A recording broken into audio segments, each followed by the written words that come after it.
Bienvenidas, bienvenidos a una nueva emisión de Reeducativa, la educación en todas sus formas. En esta ocasión estamos teniendo una clase asincrónica con Ariel. Ariel está haciendo el ingreso para el profesorado de matemáticas y estamos trabajando con lo que es geometría métrica. Ya hemos trabajado 3 postulados, ya hemos evaluado conceptos y definiciones y ahora estamos avanzando con el material de estudio en el teorema número 4 para pasar a continuación a lo que serían las prácticas, ¿sí? Las actividades prácticas de aplicación de todos estos teoremas y definiciones, axiomas, propiedades, etc. Entonces, la vez pasada habíamos dejado en el análisis de distintas características que tienen las rectas respecto de la posición relativa que podía ocupar en el espacio. Para hacer un pequeño resumen, podemos recordar que íbamos a tener dos rectas que fueran coplanares, es decir, que estuvieran incluidas dentro de un mismo plano, podían ser paralelas, es decir, que no tenían ningún punto en común, o coincidentes, cuando sí tienen algún punto en común. Más que algún punto, todos los puntos están en común. Podríamos decir iguales, ¿sí? Es decir, una recta sobre otra recta, ¿sí? Cuando están las dos superpuestas, dicho mal y pronto, serían rectas coincidentes. Entonces, en esos dos casos van a ser paralelas. Habíamos dicho que podían haber distintos tipos de paralelismos y habíamos mencionado los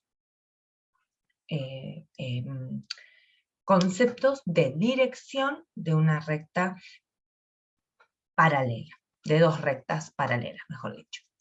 También podíamos tener, entonces, el caso que mencioné al inicio, es decir, un punto en común, y en este caso particular, cuando ese punto en común se forma una cruz, es decir, se cortan las dos rectas en 4 ángulos rectos, vamos a decir que esas dos rectas son perpendiculares. Y el tercer caso que habíamos visto era rectas de tipo alabeadas, es decir, cuando no había ningún plano que incluyera a ambas rectas. Por lo tanto, estos 3 grandes grupos, por así decirlo, de rectas, van a ser las que nos indiquen qué posición pueden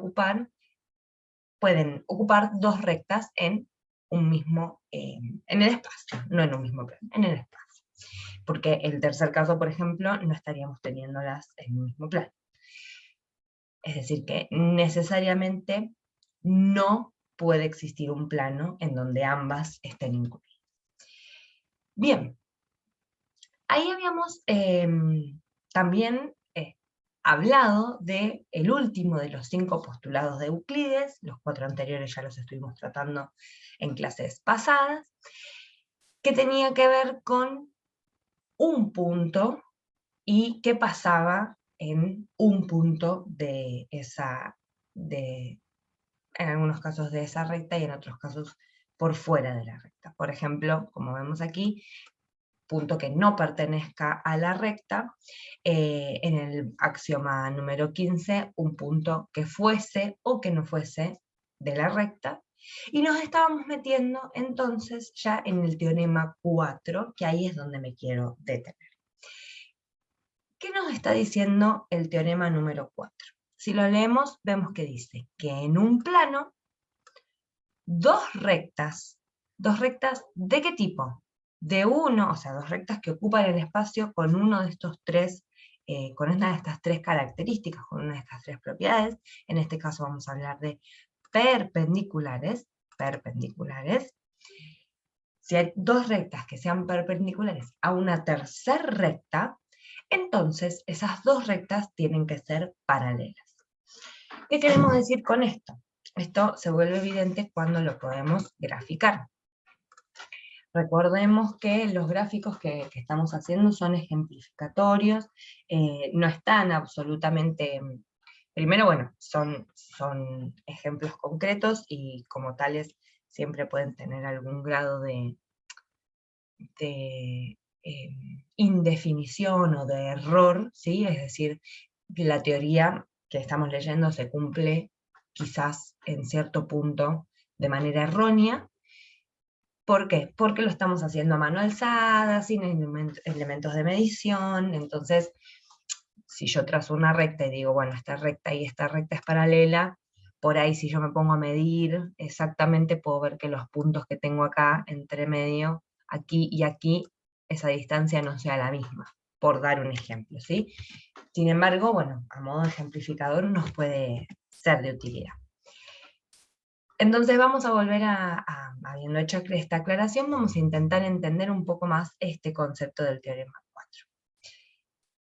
Estamos en un plano, ¿sí? Estamos trabajando siempre en un mismo plano, y vamos a pensar entonces dos rectas que sean perpendiculares a una tercera recta. Yo ahí dibujé solo una, voy a dibujar una recta que sea perpendicular a esta, es decir, que se corte, recordemos, exactamente en 4 ángulos rectos, es decir, ángulos que tengan 90 grados, por lo tanto acá voy a tener 90, acá voy a tener 90, 90 y 90, ¿sí? Si lo medimos con un compás, vuelvo a insistir, va a ser más exacto.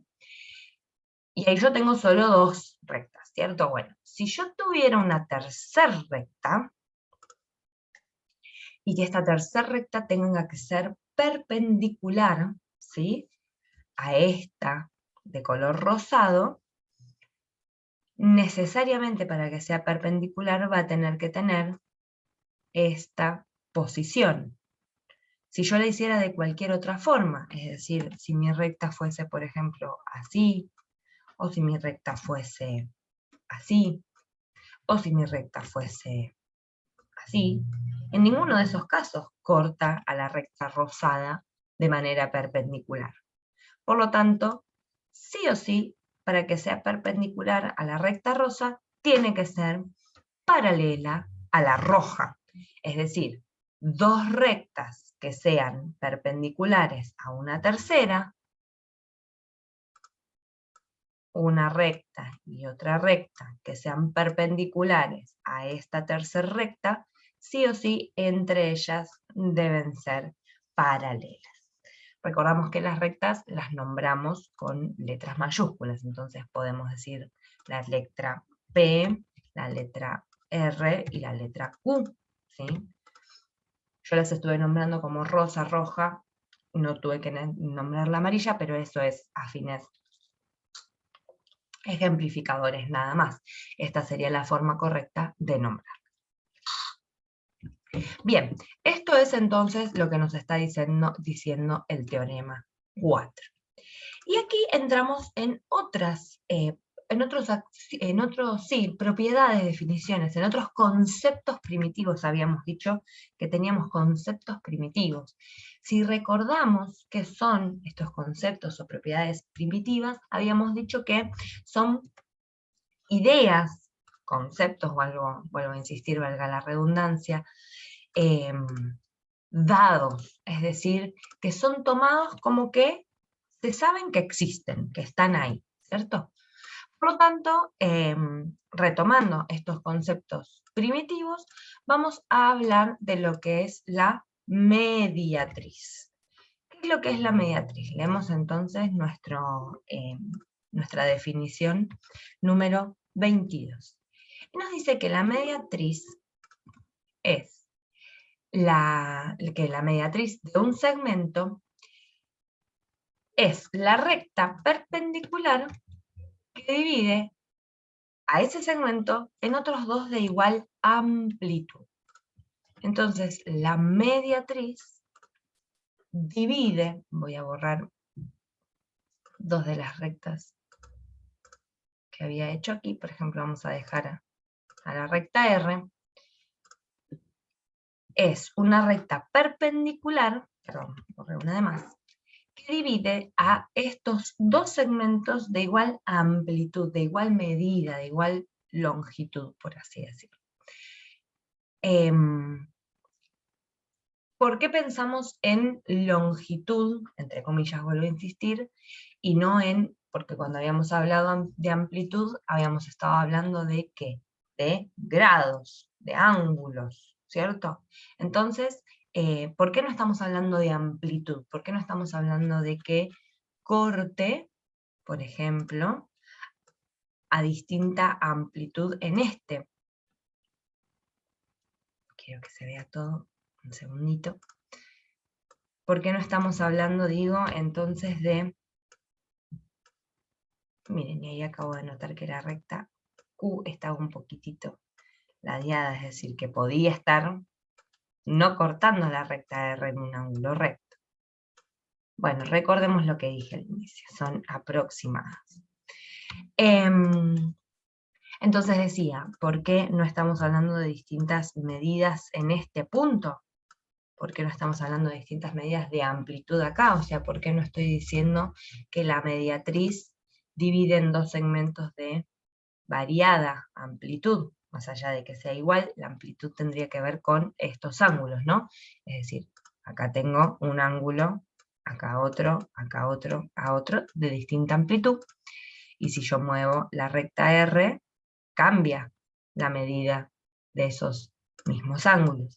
Pero ¿qué sucede? Para yo poder tener una recta perpendicular, sí o sí la amplitud de estos cuatro ángulos tiene que ser de 90 grados. Por lo tanto, no va a cambiar, digamos, por el concepto de mediatriz, esta amplitud que tenemos aquí.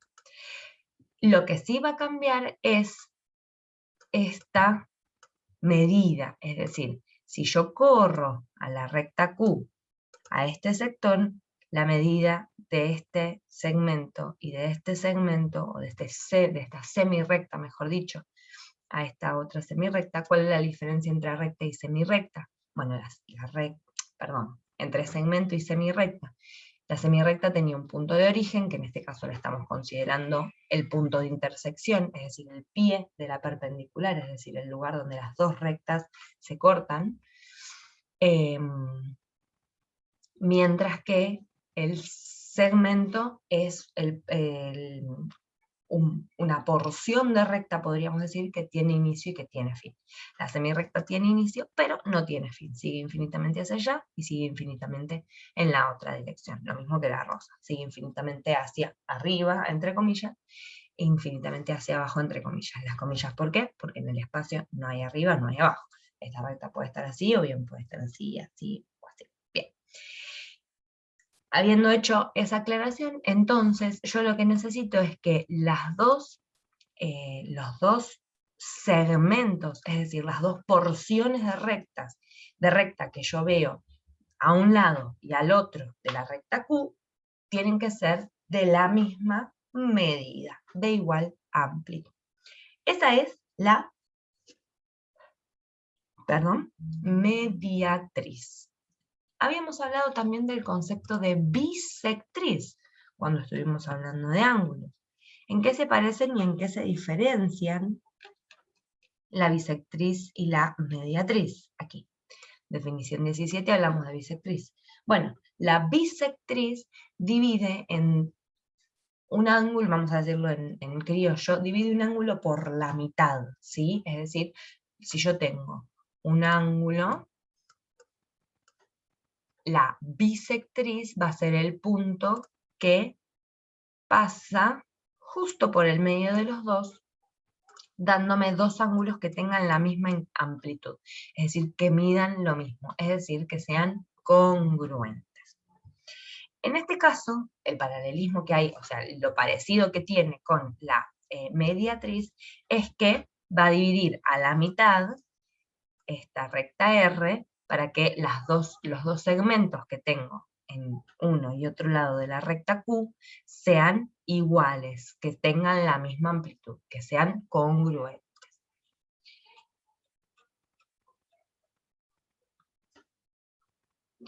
Entonces,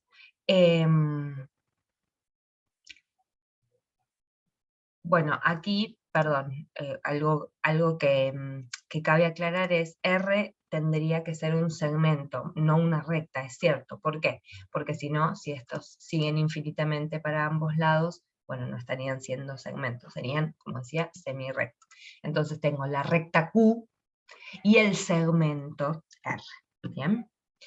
Perfecto. Habiendo hecho esa aclaración, habiendo explicado la definición 22, vamos a pasar a la última definición antes de iniciar con la parte práctica en el siguiente video. Y nos dice que la definición 23 se llama distancia de un punto a una recta al menor de los segmentos comprendidos entre el punto y la recta. ¿Qué estamos diciendo acá? Que si yo tengo una recta, cualquiera sea, esta por ejemplo, vamos a dibujarla en otro sentido para no ser siempre en el horizontal. Un punto cualquiera, recordemos que el plano es un conjunto infinito de puntos, lo mismo que la recta, o sea que tengo puntos por todos lados en este plano, en todos lados tengo puntos en esta recta. Y si yo tengo un punto cualquiera del espacio y una recta en el mismo plano, la distancia, el segmento, perdón, lo voy a hacer con otro color, el segmento más corto que llegue del punto a esta recta va a ser distancia. Es decir, la distancia, leído de la forma opuesta, va a ser el segmento, la línea, entre comillas, mal dicho, que tenga más cerca, que con más cercanía una al punto y a la recta. ¿Por qué estamos diciendo esto? Bueno, porque yo esta misma recta la puedo hacer, este mismo segmento lo puedo hacer así, y tengo un segmento más largo, ¿no? Y si yo considero que esta recta sabemos que es infinita, ¿no? La puedo tener por allá, bueno, entonces la distancia también podría ser esa, y sin embargo vemos que es más larga. Por lo tanto, siempre va a ser la mayor cercanía, la distancia más corta, el segmento de menor longitud que una ese punto con esa recta. A eso le vamos a llamar distancia de este punto a esta recta. Bien, con eso hemos entonces explicado todo lo que es la teoría. Vamos a entrar ahora, en el siguiente video, a lo que sería la práctica. En la práctica vamos a aplicar todo lo que estuvimos viendo de manera teórica. La vamos a aplicar, justamente, valga la redundancia, prácticamente. Vamos a, en cierto aspecto, demostrar, ¿sí?, todas las cosas que estuvimos viendo. Básicamente es algo un poco parecido a eso que yo les acabo de mostrar, sin embargo tenemos que utilizar los conceptos, los teoremas, los axiomas, las definiciones, las propiedades que estuvimos viendo a lo largo de esta teoría trabajada en las clases anteriores. Así que si les interesa aplicar prácticamente todas estas definiciones y axiomas, lo que vamos a hacer es a continuación poder trabajar. Luego, como ven aquí, vamos a seguir trabajando sobre conceptos. Sin embargo, eso va a ser más adelante en siguientes clases. Así que espero que nos veamos en el próximo video.